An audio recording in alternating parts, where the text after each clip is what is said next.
Recently one plus ने अपना 80 device launch किया, और अगर आप कंफ्यूज हो कि 80 लेना चाहिए या 70 लेना चाहिए या नॉट लेना चाहिए, क्योंकि दिवाली में बहुत सारे ऑफर्स है और इनका जो मार्जिन है उसमें बहुत ज्यादा डिफरेंस हो जाता है, तो इस वीडियो में मैं आपको छोटा सा कंपैरिजन दूंगा जिससे आपको पता चल जाए कि आपको कौन सा डिवाइस लेना चाहिए, कौन सा डिवाइस आपके लिए सही है। बट शुरुआत करने से पहले हम वन प्लस टी सीरीज के लेगेसी के बारे में थोड़े से फैक्ट्स जान लेते हैं। तो इसकी शुरुआत होती है 2016 में वन प्लस 3T के लॉन्च के साथ, जब वन प्लस ने लॉन्च किया था अपना सबसे पहला टी सीरीज स्मार्टफोन एक स्लोगन के साथ, a day's battery in a half an hour charge.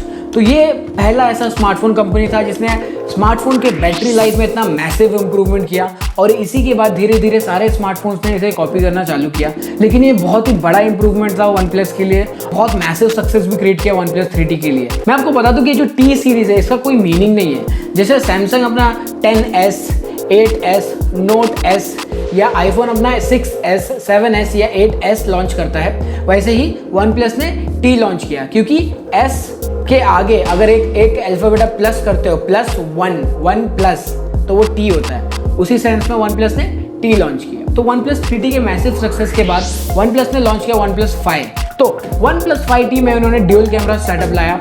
फिर वन प्लस 6T में इन्होंने ऑन स्क्रीन फिंगरप्रिंट स्कैनर लाया और फुल स्क्रीन डिस्प्ले लाया। तो वन प्लस 7T में इन्होंने 3 कैमरा सेटअप लाया और 90 हर्ट्ज का रिफ्रेश रेट लाया। साथ ही साथ एक मेजर इंप्रूवमेंट और एक लाया बैटरी में कि 30 वॉट का चार्जर क्रिएट किया, जिसे जाना जाता है वॉप चार्जिंग के नाम पे। ये आपके स्मार्टफोन को 50% चार्ज कर देता है 15 मिनट में और 70% चार्ज कर देता है हाफ एन आवर में। बट वन प्लस ने रिसेंटली 8T लॉन्च किया और उसमें भी काफी ज्यादा इंप्रूवमेंट्स लाए। बट क्या ये इंप्रूवमेंट आपके लिए जरूरी है, या आपको नॉट लेना चाहिए या आपको 70 लेना चाहिए? तो कंपेयर करते हैं 8T और 7T के डिस्प्ले को। सबसे पहले मैं आपको बता दूं कि ये जो 7T का डिस्प्ले है ये 6.55 इंच का डिस्प्ले है, और यही सेम साइज का डिस्प्ले वन प्लस 8T में भी है। सिर्फ फर्क ये है कि इसमें ये नॉच है और 8T में पंच होल है। प्लस ये जो डिस्प्ले है ये 2.5D कर्व्ड है, तो इसकी जो बेजल्स है साइड के वो आपको कर्व फील होते हैं, फ्लैट नहीं। जबकि 8T में फ्लैट स्क्रीन डिस्प्ले है। जो देखिए प्रोटेक्शन जो है वो कॉर्निंग गोरिल्ला ग्लास है, बट 2.5D कर्व ग्लास की वजह से आपको डेफिनेटली होल्ड में डिफरेंस लगेगा, वो थोड़ा ज्यादा बेटर लग सकता है, क्योंकि उसका जो फ्रंट ग्लास है वो फ्लैट है, प्लस उसका जो बैक साइड है वो भी ग्लास है, जबकि वन प्लस 7T में एल्यूमिनियम है। तो डेफिनेटली आपको होल्ड में वो ज्यादा बेहतर लगेगा, और कोई भी डिफरेंस नहीं है डिस्प्ले में। अभी आप पे डिपेंड करता है कि आपको एल्यूमिनियम पसंद है या ग्लास। वैसे मुझे एल्यूमिनियम थोड़ा सा सेफ लगता है, आई गेस ये थोड़ा सा ड्यूरेबिलिटी बढ़ा लेता है और ये थोड़ा सा फर्म लगता है, मतलब ये थोड़ा सा स्ट्रॉन्ग लगता है कंपैरेटिवली ग्लास के। 7T का डिस्प्ले जो काफी ज्यादा ब्रॉड है comparative to Nord, because 7T का डिस्प्ले वो थोड़ा सा चौड़ा है और नॉड का जो डिस्प्ले है 6.44 इंचेस है, जो थोड़ा सा छोटा है और थोड़ा सा पतला है। तो वन हैंड ग्रिप के लिए नॉड बहुत ही अच्छा है। और एक बड़ा अपग्रेड ये है 8T में कि वो 120 हर्ट्ज का रिफ्रेश रेट सपोर्ट करता है, जबकि नॉड और 7T में 90 हर्ट्ज का रिफ्रेश रेट सपोर्ट करता है। बट आपको उतना बड़ा डिफरेंस नहीं, आप रियलाइज भी नहीं कर पाओगे कि वो डिफरेंस है। तो ये देखिए, ये 90 हर्ट्ज का रिफ्रेश रेट है और ये 120 हर्ट्ज का रिफ्रेश रेट है। आपको रियलाइज भी नहीं होगा कि 120 हर्ट्ज और 90 हर्ट्ज में इतना डिफरेंस है। तो अगर परफॉर्मेंस की बात करूँ तो वन प्लस 7T में स्नैपड्रैगन 855 प्लस का चिपसेट है। ये 2019 का सबसे फास्टेस्ट एंड्रॉइड चिपसेट है, लेकिन ये 5G सपोर्ट नहीं करता।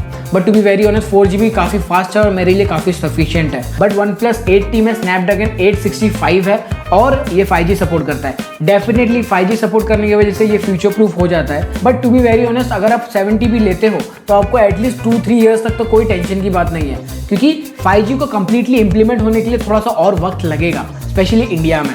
अभी मैं बता दूं ये दोनों चिपसेट जो है काफी डिफरेंट है। 865 डेफिनेटली ज्यादा फास्ट है, 8T ज्यादा फास्ट होगा, बट सिर्फ और सिर्फ चिपसेट डिसाइड नहीं करते कि ये कितना फास्ट है। इसकी जो स्टोरेज की स्पीड है वो भी डिसाइड करता है, इसका जो रैम है वो भी डिसाइड करता है, और इसका जो ग्राफिक्स है वो भी डिसाइड करता है कि ये कितना फास्ट है। तो मैं आपको बता दूं कि ग्राफिक्स दोनों में सेम है, एड्रेनो 650, और इनका जो LPDDR4X रैम है वो भी दोनों का सेम है। दोनों का 8GB रैम अगर आप कंपैरिजन करोगे तो आपको कुछ ज्यादा खास डिफरेंस नहीं मिलेगा, क्योंकि इनका जो स्टोरेज स्पीड है UFC universal flash storage 7T में 3.0 है और 8T में 3.1, तो काफी माइनर सा डिफरेंस है। बट डेफिनेटली ऑल टुगेदर ये माइनर सा डिफरेंस एक बहुत ही बड़ा इंपैक्ट क्रिएट कर सकते हैं। But to be very honest one plus 7T बहुत फास्ट है, बहुत ज्यादा फास्ट है। मुझे नहीं लगता कि आपको कोई आने वाले 1-2 साल में दिक्कत होने वाली है आपके उसके प्रोसेसर को लेके या इसके ग्राफिक्स को लेके या इसके रैम को लेके। LPDDR और UFS 3 ये दोनों जाने जाते हैं इनकी लो पावर कंजप्शन के लिए, इसलिए वन प्लस के डिवाइसेस आपको काफी अच्छा पावर बैकअप देते हैं, क्योंकि इनका जो UI होता है वो काफी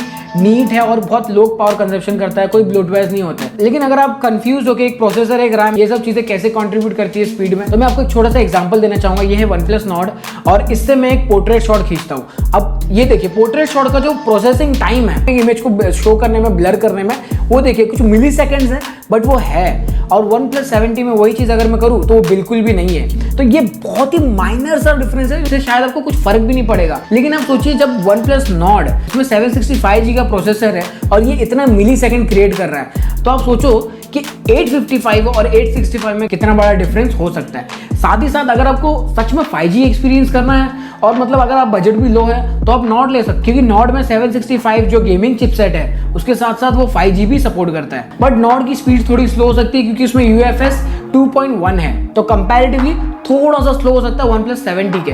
बट अगर आप लो बजट हो तो डेफिनेटली Nord एक अच्छा ऑप्शन है। तो क्या परफॉर्मेंस में 8T बेटर है 7T से या Nord से? डेफिनेटली यस, बेटर है, बट बहुत ही माइनर सा डिफरेंस है, बहुत ही मिली सेकंड्स का डिफरेंस है। अगर आपको उतनी स्पीड मैटर करती है तो डेफिनेटली आपको 8T लेना चाहिए। लेकिन अगर आप ऑलरेडी एक 7T के यूजर हो, मैं आपको बिल्कुल भी रिकमेंड नहीं करना चाहूँगा कि आप 8T लो, क्योंकि आने वाले 3-4 साल आपको कोई प्रॉब्लम नहीं होने वाली है। और ऐसा नहीं है कि 5G लॉन्च होगा तो 4G बंद हो जाएगा, 4G भी होगा। तो अब बात करते हैं इसके कैमरा की। तो मैं आपको बता दूं कि मैं बहुत ही ज़्यादा डिसअपॉइंटेड हूँ 8T के कैमरा सेटअप से, क्योंकि मैंने एक्सपेक्ट किया था ये एटलीस्ट Nord का कैमरा सेटअप फॉलो करेगा। यहाँ पर आपको 6 कैमरा मिलते हैं, फ्रंट में 2 कैमरे जो आपके सेल्फीज को बहुत ही बेहतरीन बना देते हैं और पीछे 4 कैमरे। बट OnePlus 8T ने 5 ही कैमरे लिए हैं, जिसमें फ्रंट में आपको 1 कैमरा मिलता है और पीछे 4 कैमरा सेटअप मिलता है। लेकिन इनके कैमरा सेंसर्स में काफी इंप्रूवमेंट है, बट जो फ्रंट का कैमरा है उसमें तो Nord ही सबसे बेहतर होगा। ये कुछ सैंपल्स है Nord के, 7T के और 8T के। जैसे कि आप देख सकते हो Nord सेल्फीज में काफी बेटर है। OnePlus 7T में आपको 48 मेगापिक्सल का सेटअप मिलता है, 12 मेगापिक्सल का टेलीफोटो मिलता है। टेलीफोटो क्या होता है कि आपको एक 2x का जूम मिल जाता है एडिशनल। टेलीफोटो जो लेंस है वही आपको हेल्प करता है पोर्ट्रेट शॉट्स लेने में OnePlus 7T में, और उसके साथ साथ आपको मिल जाता है एक 5 मेगापिक्सल का मैक्रो लेंस। लेकिन 8T में आपको 48 मेगापिक्सल के साथ 5 मेगापिक्सल का मैक्रो लेंस मिलता है। 5 मेगापिक्सल जो है वो ज्यादा क्लीन पोर्ट्रेट शॉट्स लेगा। ये रहा एग्जांपल, ये है 7T का पोर्ट्रेट शॉट और ये है 8T का पोर्ट्रेट शॉट। आप देख सकते हो दोनों ही इमेजेस में 8T के पोर्ट्रेट शॉट में आपको ज्यादा डिटेलिंग मिलेगी। टू बी वेरी ऑनेस्ट, मैं 7T के कैमरे से भी काफी सेटिस्फाइड हूँ, क्योंकि ये कैमरा भी बहुत अच्छा है। मैं आपको कुछ मेरे पर्सनल पोर्ट्रेट शॉट्स के सैंपल्स दिखाता हूँ। जैसे कि आप देख सकते हो ये कितने नीट है और ऐसा लगता ही नहीं है कि ये फोन से खींचे, ऐसा लगता है कि DSLR से खींचे हैं। डेफिनेटली 8T बेटर होगा, बट मेरे लिए 7T भी काफी सेटिस्फाइंग है। 8T में एक एडिशनल 2 मेगापिक्सल का मोनोक्रोम लेंस है जो सिर्फ एक ही कलर प्रोड्यूस करता है, इसमें वो ब्लैक एंड व्हाइट है। तो अगर आप एक मोबाइल फोटोग्राफर हो तो ये लेंस आपके लिए यूजफुल है, अदरवाइज नहीं। अगर आप रेगुलर यूज के लिए देख रहे हो फोन तो आप 7T भी ले सकते हो, या अगर आप सेल्फी लवर हो, व्लॉगर हो तो Nord भी ले सकते हो। तो कैमरा में सबसे बेहतर वैसे तो Nord है, लेकिन 7T भी काफी अच्छा है। अगर आप एक 7T यूजर हो ऑलरेडी तो आपको कैमरा की वजह से 8T अपग्रेड करना नहीं चाहिए, क्योंकि इसमें इतना भी मेजर डिफरेंस नहीं है। बट अगर आप OnePlus फैमिली को न्यूली ज्वाइन कर रहे हो और अगर आप चाहते हो कि एक बेटर कैमरा मिले तो डेफिनेटली आपको Nord लेना चाहिए, क्योंकि उसमें एक बेटर कैमरा है, साथ ही साथ वो फ्यूचर सेफ भी है क्योंकि 5G है। तो अब बात करते हैं इसके सबसे लास्ट कंपैरेटिव फीचर में, जो है इसकी बैटरी। अब बैटरी में सबसे मैसिव इंप्रूवमेंट लाया है OnePlus 8T ने, क्योंकि वो सपोर्ट करता है 65 वॉट का चार्जिंग स्पीड, जो आइडियली आपको 40 मिनट्स में आपका डिवाइस 0 to 100 कर देता है। तो ये बहुत ही मैसिव इंप्रूवमेंट है बैटरी में।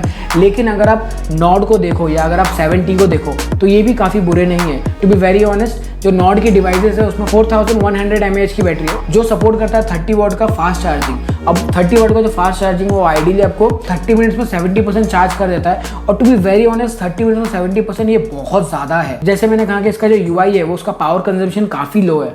आप एक Nord डिवाइस को आराम से इजीली 1 से 2 दिन चला सकते हो अगर आप लो से मीडियम यूज रखो तो, और अगर आप मैसिव गेमर हो तो डेफिनेटली आपका पूरा दिन तो चल ही जाएगा। मैं आइडियली 7T को 100% चार्ज करता हूँ, ये मुझे 24 आवर्स का मिनिमम यूजेज दे ही देता है, जिसमें मैं 2 to 3 hours at least minimum PUBG खेलता हूँ, 2 to 3 आवर्स सोशल मीडिया पे रहता हूँ, 1 to 2 आवर्स जब मैं एक्सरसाइज करता हूँ तो मैं म्यूजिक सुनता हूँ, और उसके बाद कुछ कॉलिंग्स और कुछ नॉर्मल। बट इसका जो बैटरी यूजेज है वो बहुत ही अच्छा है, और अगर आपको जरूरत भी पड़ती है इसे चार्ज करने की तो इमीडिएटली 15 मिनट्स में आपको 50% चार्जिंग दे देता है। तो OnePlus 7T और OnePlus Nord ये काफी अच्छे हैं ऑलरेडी। लेकिन अगर आपको पावर का क्रेज है और आप चाहते हो कि आपका फटाफट फोन चार्ज हो जाए, आप सबसे बेस्ट डिवाइस यूज करो, तो आप 8T ले सकते हो। OnePlus का जो 30 वॉट का चार्जर है वो सिर्फ OnePlus के डिवाइसेस को ही इतना फास्ट चार्ज करता है। OnePlus 8T का जो चार्जर है वो दूसरे डिवाइसेस को भी फास्ट चार्जिंग कर सकता है। तो आपके लिए कौन सा फोन सबसे बेस्ट है? तो अगर आप एक सेल्फी लवर हो, अगर आप एक बेहतर कैमरा चाहते हो, अगर आप एक व्लॉगर हो, तो डेफिनेटली मैं आपको रिकमेंड करना चाहूंगा OnePlus Nord, क्योंकि उसका जो फ्रंट कैमरा है उससे आप वाइड एंगल ले सकते हो, उसके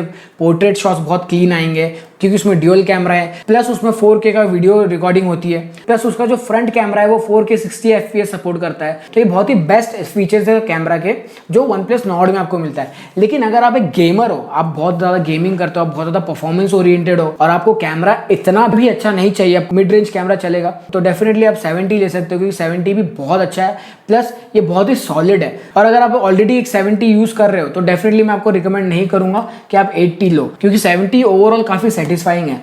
तो 80 किन के लिए? 80 उनके लिए जो एक 40K का बजट रखते हैं, साथ ही साथ अगर वो फर्स्ट टाइम OnePlus ट्राई कर रहे हैं और अगर उनको एक्सपीरियंस करना है the best quality, the best performance, तो वो 80 ले सकते हैं, क्योंकि वो 80 बहुत ही प्रीमियम रेंज है और डेफिनेटली ये फ्यूचर प्रूफ है, क्योंकि ये 5G भी है।